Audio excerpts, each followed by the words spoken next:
Well, hello, good morning, good afternoon, good evening, wherever you are tuning in from. We are so delighted to have another opportunity to spotlight one of our incredible members. Today, we are spotlighting one of our professional affiliate circle members, which is Caring Essentials Collaborative, which is founded by and led by Mary Coughlin. Now, our professional affiliate circle is just this wonderful way that we're able to partner with, engage with, and collaborate with those healthcare professionals and other kind of maternal infant health stakeholders that have a drive to change things and do things for the better for families. And Mary Coughlin is definitely one of those champions.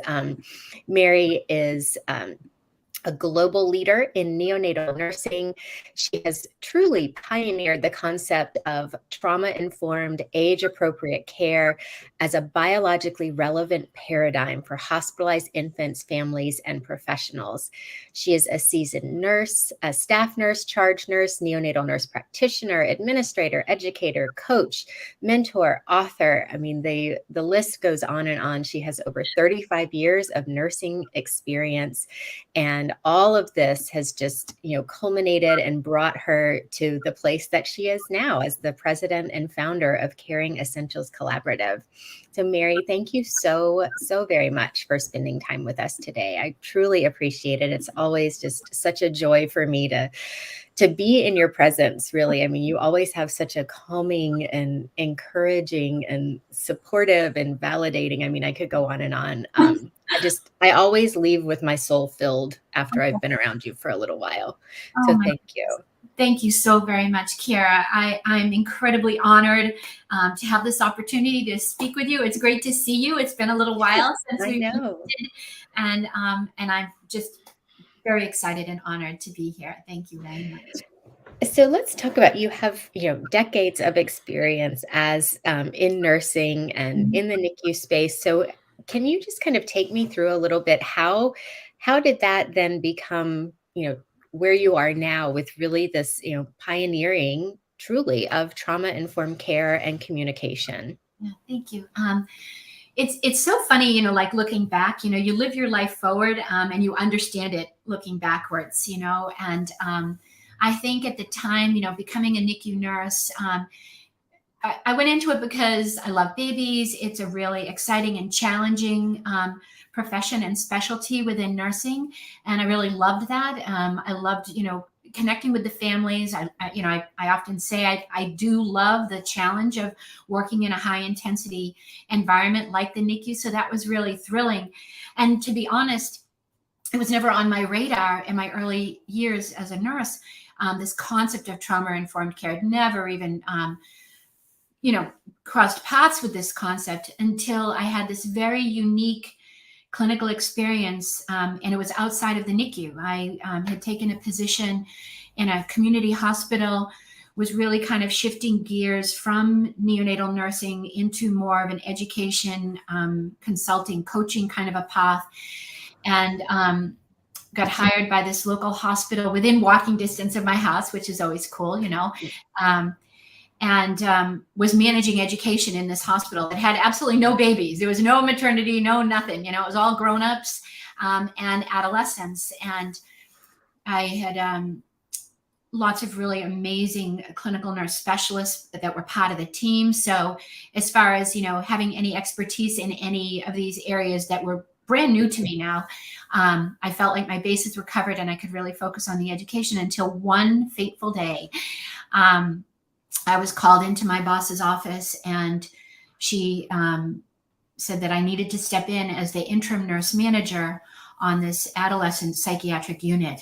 And I was like, why? Why me? Oh my gosh, And it's interesting seeing the perspective from our nursing colleagues that are outside of NICU.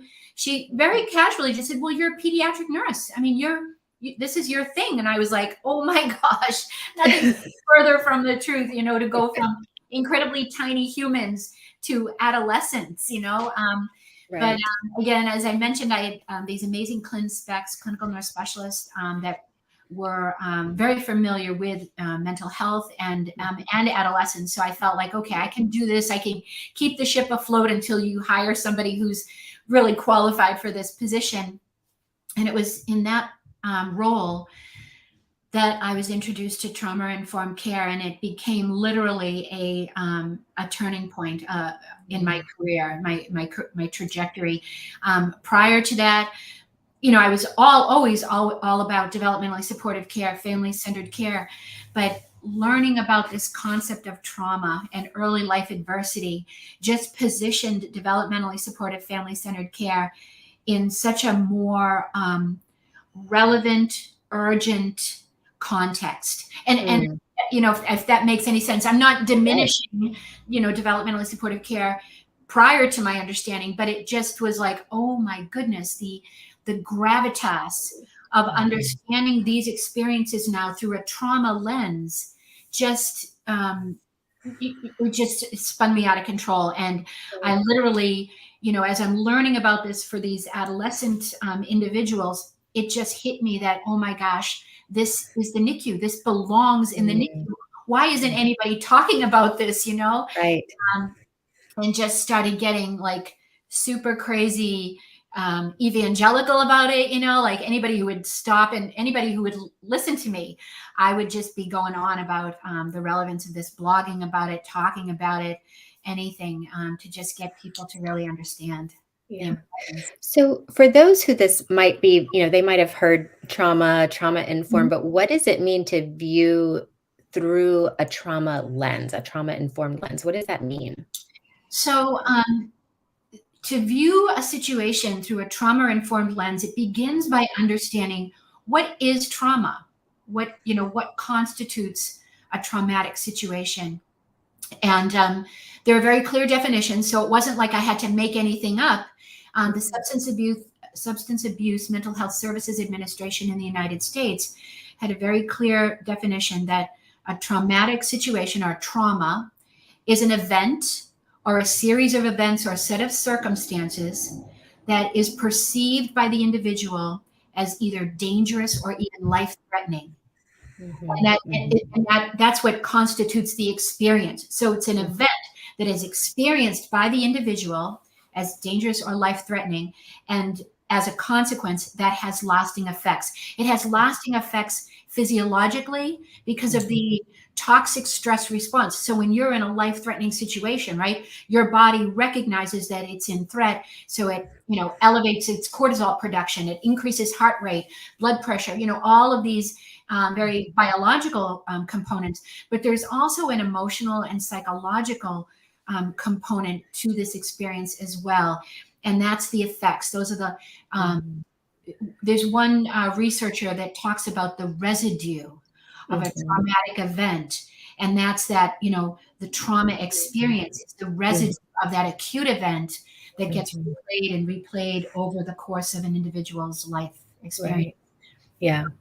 Yeah, no, that absolutely helps to clarify it, and I think that that is, when, I will have to say, like, with my own personal experience, once I first heard the term post-traumatic stress disorder several years Mhm. later. I mean, it wasn't, because I mean, my experience was about 16 years ago, and so there wasn't a lot of talk yet about PTSD and the NICU family and NICU parent experience, and so it was, a few years later, and it was reading about this, and it was like this finally, yes, Yeah. that's what I experienced.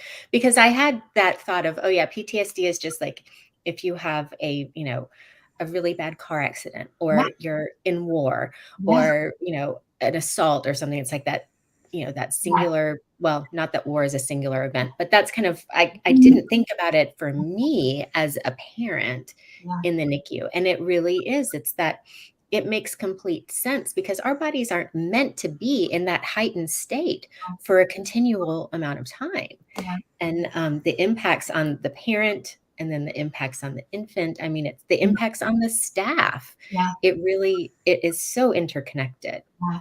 And I like that you called out, we do oftentimes have a very discrete understanding or definition of what constitutes trauma. Mhm, And really, when you look at the definition and you really understand it, it's an individual experience. We talk Yes. about individualized developmentally supportive care. Looking at something through an individual lens, it's not about what I think of the situation. It's what that other individual is enduring. So Right. from a clinician perspective, you know, um, bearing witness to these tragic situations that happen to these families, erodes our, and I speak now as a clinician, erodes our empathy. It erodes Mm, our capacity to be present authentically, mhm, because of the injury that we're um, sustaining over a long period of time. And it's wicked right. insidious. Yeah. But from that perspective that doesn't often get acknowledged, we can tend to then kind of sit in judgment, if you will, of Mhm. who deserves to have the trauma label and who doesn't. Mm, mhm. It's not a conscious thing. It's not an evil Sure. thing. It's just this lack of understanding, this lack of Right. integration of the language of trauma, and Yes. recognizing that it is any event. It isn't in Yes. specific situations. It's any event. Right. Um, Right. and so that mom whose baby is just, admitted for 48 hours for a rule out sepsis, that's a traumatic event. That was Yes. never on that woman or that family's radar. And Right. so even though I know, in the big scheme of things, this is going to be fine, what that woman, what that family, what that baby's experiencing in that moment Mhm. is traumatic. And Right. Absolutely. and so the trauma lens is really a way for us to reconnect with our humanity, reconnect with that compassionate heart that was what drew us to the work in the first place. Right. But I mean, having the words spill out of my mouth is way easier than it is to actually operationalize this and Right. actually have it live and breathe in our Right. clinical settings. And that's really, I'm glad that you said that because there are, we can read papers all day long with guidelines and recommendations, which is all wonderful and important work to be done, but it is the operationalization of it that is the real work. And oftentimes I think that's where we get stuck in not knowing, okay, well, I see this, but how? I understand the why, but how? And so is that really kind of what led you to Yeah. create Caring Essentials Collaborative? Yeah, it really is. And and I'm always learning too. I mean, there's a Mhm. point, right? And I don't know how you probably feel the same way with NICU Parent Network. You feel like, I'm moving towards this goal and I'm going to, develop this education or whatever, for people, and then I'll be all set because I'll have achieved that place, right? That Right. destination. But in this journey of the work that I'm doing, I'm always discovering and uncovering that there's another layer to this, Yes. that Mhm. it isn't an endpoint. There isn't a place where you get to and you get it all. It's a Right. continuous process of unbundling and uncovering and rediscovering how my own story Mhm. informs and influences how I show up to the story of others. Yes. It's not about, there's another checklist here. Here's the checklist to be trauma Right. informed. I mean, there may be some items that you could check per se, but Mhm. the operationalization piece is Right. not on the checklist. It's about Right. how I show up. Yes. And I do want to talk specifically about the Trauma Informed Professional Certificate program because, that really is what has been so impactful for me going through it. I'm going through it at a snail's pace, but I love it. And it's, so I'm very, I never want to just like, okay, I'm going to just breeze through 10 minutes of it. Like I always just want to have that focus time because it's so good. The information is so good. The reflections are so good. And I think that's what's really stuck out for me is that this isn't just about being trauma informed in the NICU or in a healthcare setting. Mhm. This is life, Yeah. because everybody that we have contact with, whether that's on a personal level or professional level, in our family, our friends, we have all experienced trauma. Like you said, it's not for me to judge if what their experience is trauma. Yeah. And when we can see that, I actually just had a conversation with somebody today, and she was talking about a really odd interaction that she had with a colleague that she said, just was not what I was expecting it was going to be, from, earlier interactions. And I said, well, this is probably what's going on because it's an anniversary, of Right. something that's happened. And she said, "Oh, okay. Well, Yeah. that makes absolute sense." But I think that's again, kind of digressed a little bit, but that really is what it is. It's not just trauma informed care in healthcare. It's Yeah. trauma informed, connection in Yeah. life. Yeah. And I love that you use that example because I think that's it almost feels like the missing piece. Mm, It's from a health professional perspective, right? Many of us, and I know myself, we're accultured into our discipline with mhm. these very clear instructions, whether they're overt or, implicit or not, that nobody wants to hear your stuff. You lock up your stuff and this is how you show up. You don't get too connected. You don't get too personal. You don't, because somehow that'll erode your professional demeanor or your professionalism. And I'm not encouraging folks to show up as a hot mess, I mean, in the throes of whatever you're dealing with. But when you think that you have to be a certain way, when you step Mm, over the threshold into the NICU, you have to put your NICU hat on, and then when mhm. you come home, you have to take that on and put your mom hat on or whatever other Right. hat on. It's that's actually incredibly, you're trying to play these roles and Mhm. you're pinning one side of the coin against the other side of the coin instead of really just reuniting. Who are you? Yes, Right. when I walk into the NICU as a clinician, there's a set of skills and knowledge that I tap into, that I employ in the performance of some of the tasks and the responsibilities and all of those things that go along with being a neonatal nurse practitioner. But I also get to bring the human dimensions of who I am too, my lived experiences that help me make those really authentic, empathic, and compassionate connections with others. If Right. I show up as a sterile person, it's it's inauthentic, and it Mhm. actually can add additional trauma, Mhm. additional stress to the Right. person that I'm there to engage with and serve. And Right. that's really Absolutely. my point, if it's first do no harm, how do I Right. really live into that? Right. Right. Absolutely. So, it's interesting. So there was one thing that I just remembered was, when I lived in Mississippi, I was doing a presentation with another, NICU graduate mom, bereaved mom, and she was sharing her story with clinicians. And she said, here in the South, you never leave home without your lipstick and you hide your crazy. Yeah, And I was yes, there are so many, instances where you are brought up and taught not to bring your authentic self. But it is in our, being ourselves and our authenticity that we make those true connections. And it's in those true connections that we actually discover healing, yeah, exactly. you It, know? and I think that when you said bring your crazy, or you don't bring your crazy rather, that crazy will get crazier when it is disconnected from the whole. And so, in Yeah. really integrating or reintegrating, right, your Mhm. story with the who you are right now in this moment, really fully re-embodying that, reintegrating that, can really bring a sense of healing, Mhm. wholeness, calm, and clarity.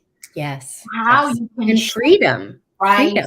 Yeah. I Yeah. mean, that's what I've discovered in myself just as I've, grown and, done Mhm. some healing from my own, trauma and experiences. It's the freedom. And, this is who I am. I'm going to connect with you. And if you respond, wonderful.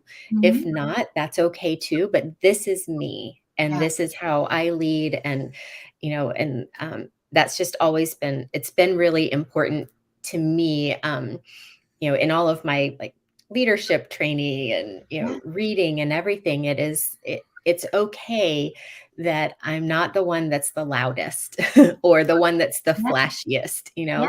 what, I want to be the kind of leader that I respect.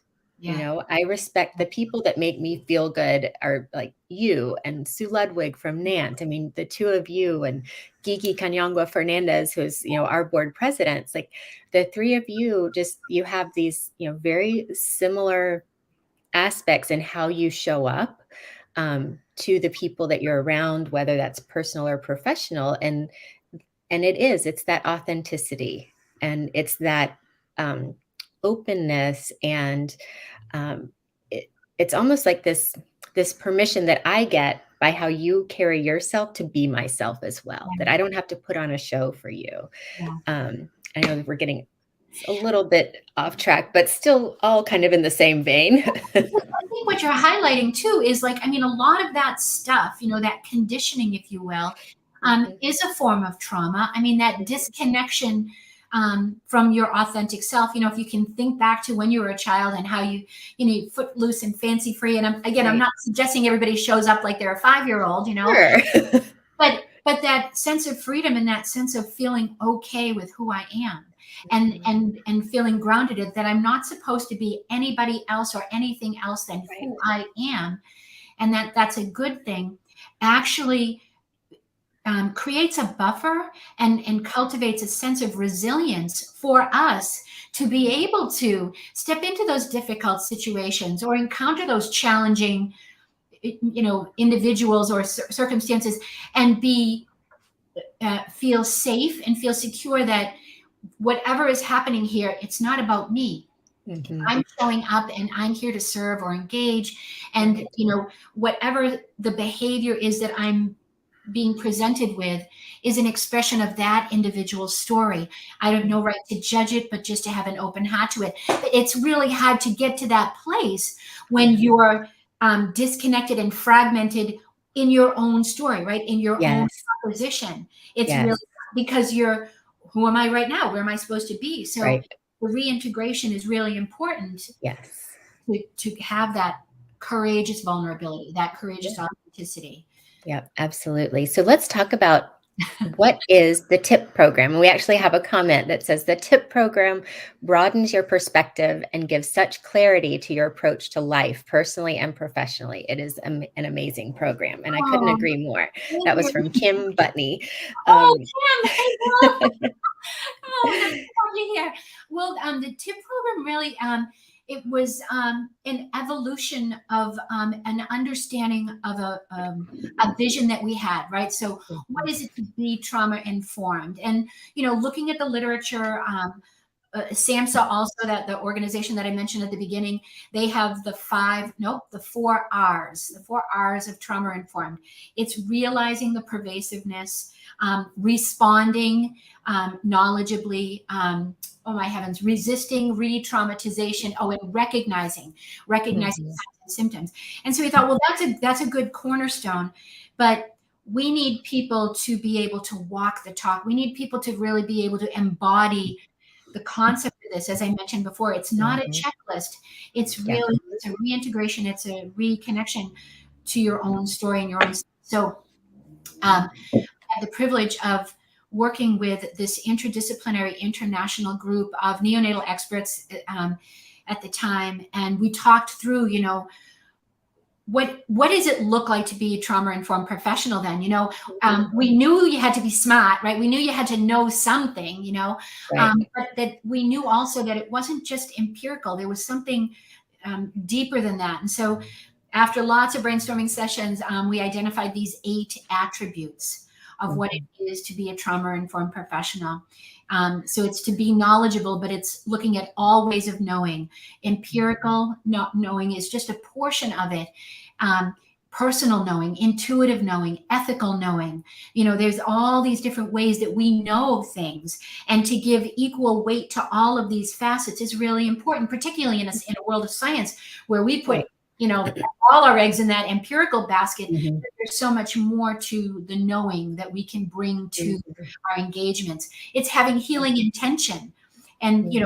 people are like, well, what the heck is that? I mean, having healing intention is really about the compassion, about that loving kindness, about forgiveness, about generosity, and those dimensions, those qualitative dimensions. It's personal wholeness. How do you recover from these traumatic events? How do you preserve and embody health and wellness for yourself? What does that look like? Do you get enough rest? Is it nourishment? Is it mindfulness, spending time in nature, movement, all of these assets? And these first three attributes, what we've discovered, are really foundational. Body, mind, spirit, right there in those first three, that then gird you and give you the courage. That's the next attribute. That courage to show up, to be an advocate. That's the next attribute, advocacy. And once you're really on the wheel for this, then you can really be that mindful, present role model and mentor. And practice scholarship. And sometimes people get weirded out by scholarly. What does that mean? I'm not going to write papers. It's about sharing knowledge, sharing the knowledge that you gain in big and small ways. That prepares you to be that leader for change. And that's the final attribute. And so it's working through these on a personal journey, because the other piece of this, and Kira, you're probably discovering this as Kim and anyone else who's gone on the program, there's not one way of doing this. The way of doing this is your way. There's no other Kira Sorrells on the planet. No one else has been called to do this work. You're not here to do anything else but be you and the highest expression of who you've been called to be in this world, and to feel confident in that. Do you know what I mean? With integrity. So that's the other piece of this. And so I mean, I could talk forever, but I feel like well, we have another comment that I think is really sums this up well. It's from Jacqueline Ashbaugh, and she says, this program is reflective in nature and empowering in context. It truly is an enhancement for your clinical application of skills that go deeper into the connections we all need. And I mean, beautifully said and so poignant. And I think what's also really, really wonderful is that it isn't just for nurses, though a lot of the context is, geared towards nurses. I mean, I'm not a nurse. I have no clinical background, and I'm going through it. We've had some other NICU parent leaders that have gone through it and are going through it. And it really is, I mean, it's for anybody in any industry, really. I think that that will benefit from going through the program. And that's been a real eye-opener, Kira. Again, because the original group, we were clinicians and really thinking about how do we bring the clinicians on board. But that, it was shortly after that where you and I got to, talking about this, and you were intrigued and asking about that parent piece. And I started thinking, I think my silos, started going down, those screens that were separating everybody. And I realized, you're right. I mean, if you've got a pulse, you're a human being, there's some relevance. And so in addition to parents, we've now got folks enrolled in the program that aren't even in NICU. We've got folks in unbelievable cardiac care, pediatrics, developmental follow-up. And now we've got folks that are working with children that are in oh my gosh, in the social services area, people that work with women that are incarcerated, labor and delivery. I mean, it's just gone to this, chaplains. It's gone to this place that has been really eye-opening for me to recognize that the foundations of this, the spirit of this, is really speaking to our shared humanity. It's not discipline. It's about really trying to serve at our highest level by reconnecting with our shared humanity. Yes, absolutely. I love that. And I think that is actually talking about our reconnecting in our shared humanity. And gosh, how much do we need that these days? I mean, just in our healthcare systems that are struggling, our political systems, our social systems, everything is struggling, and there's so much division, but it really is that connection, in our shared humanity. And those layers that you just articulated too. So it's, again, I mentioned earlier, this evolutionary process, I think, that happens when you're called to do live your mission, right? You're called to live Mhm. your purpose. That I've kind of gone beyond now, understanding that yes, there's no question in my mind. Being in a NICU is a traumatic experience for all the players. It's not a competition, I mean, everyone is absolutely traumatized. But Mhm. now recognizing, you were talking about political, social, that there are systemic traumas that Mhm. kind of override all of this. And so it's important for us as we're moving through this journey of becoming more trauma informed to recognize, how the trauma that we experience at the NICU, at that edge of where we are in that moment, is also influenced and impacted by the trauma that we've survived and continue to endure from the systems that we live and we work in. Yeah. Racism, ageism, homophobia, ableism. I mean, all of these other traumas that are in, just in the fiber of our Yeah. society. And it's not just America, right? I mean, it's a Right. global phenomenon. Mhm. We need to recognize that so that we can start, um, breaking that down, really Yeah. addressing it and calling it out.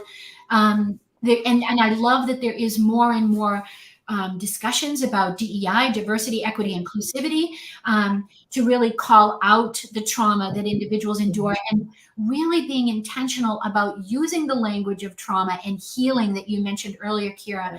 um, in our work settings, in our life settings. Um, Yes. that can really help mitigate some of that PTSD. If I'm not using the language of trauma, then I don't Mhm. know that I'm traumatized, and what I'm thinking is I'm broken. There is something Right. wrong with me. And Yes. for you to go through so many years of that suffering and then come upon PTSD, how much healing could have been happening had we Mhm. been more proactive Oh, and sure. about that. Sure. Yeah, I mean, I remember very specifically in that it was a particular book that I read, um, and in that book, the author talked about recovery, and Mhm. up until that point in my therapy that I had been in, the message I was getting was, "You will learn how to cope." Mm. And that to me felt like a jail sentence. Yeah. Like, "Wait, I have to learn how to cope with this for the rest of my life?" No. I mean, there was nothing that was hopeful about that, Yeah. but then when I read, no, there is recovery. Yeah. That was like this shining light that was, okay, I need to learn more about this. I need to find a different therapist, clearly. And I did. I found a psychiatrist that also did counseling that was specialized in PTSD and previously had worked with veterans, and she changed my entire Oh, trajectory. I mean, that's she completely oh, changed everything for mm, me. Um, and it was because she had that trauma language. She yeah, had that trauma lens. yeah, And it was so, I mean, healing. It's why yeah. I'm here today. And I that's the guarantee. word there, that healing word, that I'm starting to see now bubble up more, that it's not just Mm, trauma informed, it's trauma informed and healing centered. Because, mm, I think we don't really appreciate the the weight that words, or the power that words have. mm. Oh, yeah. And even, in some circles, looking at something from a trauma informed lens, there's a concern that people may look then at the individuals that are enduring the trauma through a deficit perspective instead of Mhm, a strength perspective.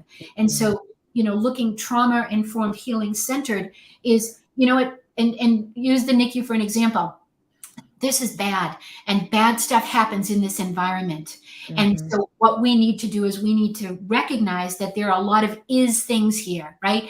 um, mhm. this little person needs to have surgery or needs to have this invasive procedure, but because of that is thing, we're invited to get super creative then about, then what can we do to make this Yes. less traumatizing? How can we empower the parents, and the infant as well, right, to Mhm. feel less overwhelmed, Right.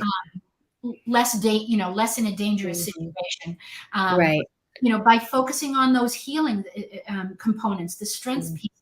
And then in that journey, then, you're empowering parents and clinicians and babies as well to realize, you know what, this really sucked. You know what? Yeah. But what I learned about this is I can get through the tough stuff Yes.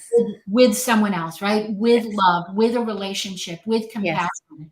Yep. And that's super empowering, you know? Absolutely. Absolutely. And, that is what, I mean, of course, I'm speaking from that parent perspective, but that is what we need. We need the connection.